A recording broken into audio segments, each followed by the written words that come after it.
Hey, what is up everybody, Blades for here, and today for you guys another video of Persona 5X. Inside today's video, guys, we're going to be talking about the two new other modes that are coming to at least P5X here, and that is going to be some changes to the Tycoon mode. If you guys don't know exactly what that is the little card game mode here that we're going to be looking at, and then of course the newest mode that's going to be coming out called Thieves Den.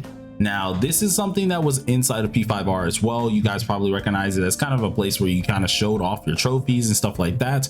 But this is going to be fairly interesting because it's finally getting implemented, and this place is actually going to have a lot of things to do. Some things, of course, they have not talked about just yet, so I cannot talk about that because I know things I shouldn't. And then some other things that they're finally talking about, and I'm very excited. So let's go ahead and dive straight into it. But let's go ahead. Did you hit that subscribe button? Did you hit that like button? Be sure to do so. Helps me out quite a lot, and thank you all who really are enjoying supporting my channel. It means a lot. We've been growing a lot very quick, so thank you guys. But now let's dive straight in. So when it comes down to the new game modes, I was talking about this at least a couple videos ago where we have a ton of game modes, but I didn't talk about these two too much, and the main reason is because these two are kind of their little wild card areas. So we're going to start off with at least the actual Tycoon card game mode. Now, this came out a little bit ago. I want to say at least an update or two ago, and it was a fun deal. I'm actually enjoying it. I actually need to start playing it a little bit more because I do need to get the last bit of what's it called? I think the last bit of different trophies here and stuff, because if we go ahead and take a look into the shop, I have not done much of it. Like, I'm just keeping it real with you. I haven't done much of it. After I hit the highest ranking, for the most part, doing anything shop related was not me, right? It was fun, don't get it twisted, it was great, but I did not want to go back into this because holy crap, is it a headache. But you get yourself a lot of stuff here, and to be honest, it's really worth to play it a lot. It's a very fun game mode, if I'm being straight up honest with myself here. But there's going to be a lot of things that are going to be added here, and with the Tycoon game mode, that really makes me happy because one of the few things that we're missing is at least multiplayer, or at least creating lobbies yourself, and I'm seeing what they're adding is kind of a step in that direction. So if we go ahead and take a look into the Discord here, which is the worldwide Discord, let's go ahead and check this, and you guys should see the new Tycoon type deal here. Now, this is mainly just aesthetic type deals, nothing too crazy. They don't really announce too much when it does come down to this, and that is going to be the usage of the new Tycoon cards being Skull, Mona, Panther, Yusuke, what the heck, Yusuke, and Yui. Now, we're going to be having like Haru, Yui, Kotone, aka Mont, as unlockable characters. So if you guys don't know exactly what that means, these are just going to be characters that we can just play as. So currently, I think inside of the shop we can play as, of course, my girl Futaba, we got Joker, Yusuke, we got of course Queen, Skull, On, Morgana, and the list goes on, because I think actually I have another one already unlocked. Yeah, okay, never mind, I already said Futaba. So yeah, the list just goes on, and this is really good because of course a lot of people want to play as different characters and enjoy their time. This is kind of like an aesthetic view of it, and it's really cool to see that they're really trying to actually push this game mode a little bit more so we can enjoy ourselves. But we also can see the little cards at the bottom where we can see kind of the card sleeves for the most part, having Mona be like a king, Skull being the king, On being a queen, and Yusuke also being a king as well. It's pretty nice here, and gives us a little bit of a refresher of something that seems more fun instead of just seeming like, you know, it's a daily routine, like you have to do it, or something that's boring. But the other thing that I was very interested about was actually a change that was very much so needed in this game. If you guys do not know, if you have not played this game mode too much, of course, once you do become the beggar, aka you're the loser right now, it doesn't matter who you are. If you're second, first, you're usually going to try and get some of the best cards, but you can still get messed up there. But if you're fourth place, you have to give up your two highest cards, right? Two of your highest cards, no matter what, are getting given up. This can be jokers and stuff like that, and can really leave you in a little bit of a bind. Now, there were cards called the Wonder card that are very pivotal inside of this game, and usually if you are coming in last place, you're not guaranteed that card, and you probably gonna have a terrible deck.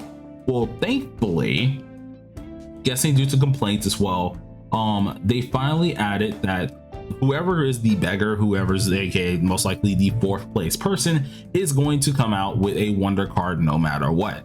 Now this is a huge change, especially for this game mode, mainly just because in general, boy oh boy, if you came in 4th place with this game, you were not in a good spot. It immediately puts you on at least the line of I'm probably gonna lose this game unless either my team or at least the people I'm going against is just small brained, or either I have to somehow just be goddamn big brain enough to actually do everything perfectly and win my slot back.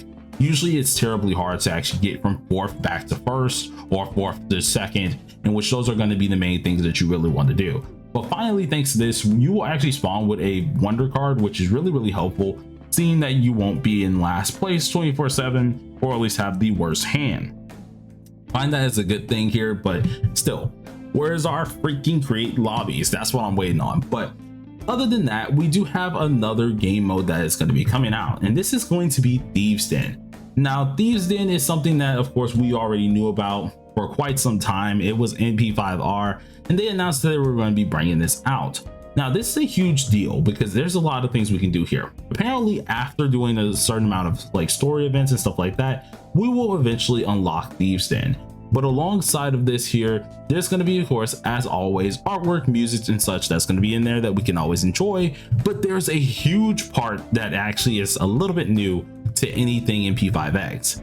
Thieves Den will now have items that can buff you in the metaverse, the overworld, combat features, and faster daily stamina. Now, you heard that correct. Faster daily stamina, you guys. Now, if you're anything like me, right?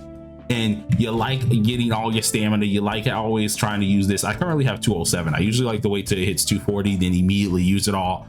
And if you're anything like me who likes to min-max their account to death, this is really good for us, because at the end of the day, that faster daily stamina means, hey, you can get the 240 cap, but instead of it coming back, I don't know, let's see, what's the current comeback time? Probably every, I want to say 10 minutes, or probably longer than that if I'm being dead honest with myself. We can now get that back even quicker. So it says 3 hours until we get at least max stamina, which I keep saying 10 minutes, but yeah, 3 hours every time we get max stamina. This takes a while. Well, now we can actually get that back even quicker with certain buffs. This is really good for anyone who really wants to farm, who really wants to build their at least accounts up and don't have to spend a lot of money to do so. I really like this. This is going to be really a nice addition. It's going to keep people wanting to continue playing, building up their accounts, and doing more and more here. Now, alongside of this, Thieves Den will also at least provide stats such as crit rate and attack, which is going to be very much so needed. And then of course a fuel farming method, which is always going to be nice as well. We are going to have a P coin currency. If you guys don't know exactly what this is, the P coins themselves is going to be used for all of these items here. So you're going to want to collect a lot of these guys, because by the looks of it, it looks kind of expensive, but I'm pretty sure by getting these coins, of course, you're going to get yourself a lot of different items. You're going to be able to enjoy yourself a little bit more, and also at the end of the day, boost up your entire account. Really excited about this. This is going to bring in a lot of different mixes here, especially when it does come down to like different things you're able to farm up. It's going to actually divide, or at least help unite those actual teams, or at least those accounts that really want to do more and play the game like it's P5. It's going to give a reason to actually come into the metaverse and enjoy mementos to get those extra little bonuses. That is all going to be nice. That's going to be something to keep you on the game and keep the game feeling fresh, new, and like a grindy JRPG feeling that a lot of us do enjoy with Persona 5 or any of the Persona series. But all in all, I can't wait till this is actually implemented. Should be implemented in, let's see, I think it's in, yeah, it's 3.0.2. So that's also going to be interesting to see. We're going to have a lot of fun there. Hopefully they keep on adding to this, because this is going to make a lot more people stay on the game, continuously grind it, and continuously want to get their friends into it to actually enjoy the game itself. But all in all, you guys let me know down below in the comment section how y'all feel about this. Are you happy about this change? Are you mad about the change? And explain exactly why, because I'm not going to lie to you. For me, this is already looking like a plus, as long as they don't monetize it in a way that can be kind of annoying, or at least free-to-play players and is just available for everybody, this should be a really good addition. But let me know what you think. Peace out, you guys.